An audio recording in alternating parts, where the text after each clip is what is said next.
Beaucoup de doctorants se posent la question suivante. À quel moment je dois rédiger mon article? Donc, quand est-ce que je dois le rédiger? Est-ce que je le rédige après une année, après 2 ans, après avoir terminé mon expérience terrain, après avoir fait une étude bibliographique? Donc ça, c'est une question qui est posée par beaucoup de doctorants. Donc là, je vais essayer de répondre d'une manière très simple, mais là, donc, vous serez peut-être surpris parce que la réponse va vous étonner. Donc, généralement, donc déjà, pour rédiger un article, donc ça, c'est le chemin normal. Donc, rédiger un article, bien sûr, c'est l'aboutissement d'un ensemble d'étapes. La première étape, donc, et ça, je pense que tout le monde le connaît, il faut trouver l'idée de l'article, ou bien le sujet, ou bien la problématique que vous allez traiter dans votre article. En tout cas, peu importe, c'est pas ça notre problème. Donc, en tout cas, supposons que vous avez une idée. Donc, qu'est-ce que vous allez faire? Et ça, c'est le chemin normal. Qu'est-ce que vous allez faire? Vous allez faire des recherches. Le problème, ces recherches peuvent prendre 1 année, 2 ans, 3 ans, et c'est-à-dire vous cherchez quelque chose ou bien un indice qui va vous dire, bon là, donc vous pouvez rédiger votre article. Et beaucoup de doctorants ne voient pas cet indice. Donc, qu'est-ce qui se passe? Donc, en tout cas, supposons qu'on fait les recherches et à un certain moment, donc, on se lance dans la rédaction. Donc, c'est ça le premier chemin. Et ce que je vais vous dire ici, cette méthode, elle est erronée. Pourquoi elle est erronée? Pour la raison que je viens de citer, parce que là, la différence se passe ici. C'est-à-dire la phase recherche.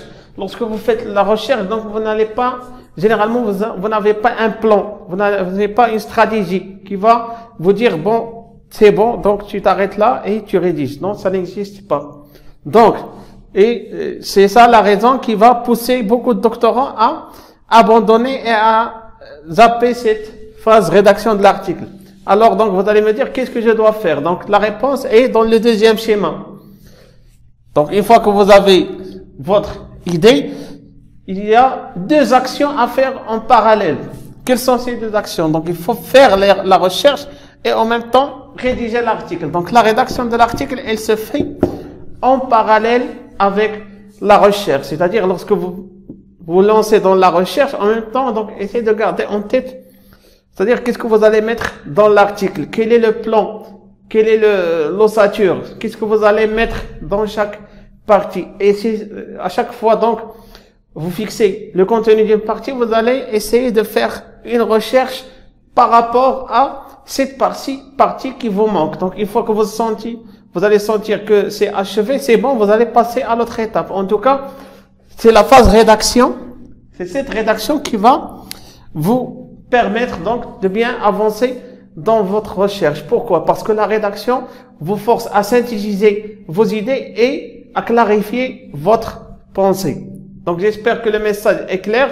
Donc là, on a présenté une technique qui ne marche pas et une technique qui marche. La technique qui ne marche pas, donc, c'est celle-là. Donc, vous commencez par une idée. Après, vous faites la recherche pendant un certain moment et vous rédigez un article. Donc, ça, c'est la mauvaise méthode. La bonne méthode, c'est que vous devez avoir une idée et faire les choses en parallèle. C'est-à-dire, vous vous lancez dans la rédaction. Et quand je dis rédaction, c'est-à-dire, il y a un processus. Il y a le plan, il y a la structure, il y a le contenu, c'est un processus. Et vous vous lancez dans le processus de recherche. Et à chaque fois que vous trouvez quelque chose, vous la mettez dans l'article. Donc, comme ça, les 2 actions sont en parallèle et c'est de cette manière que vous serez plus productif.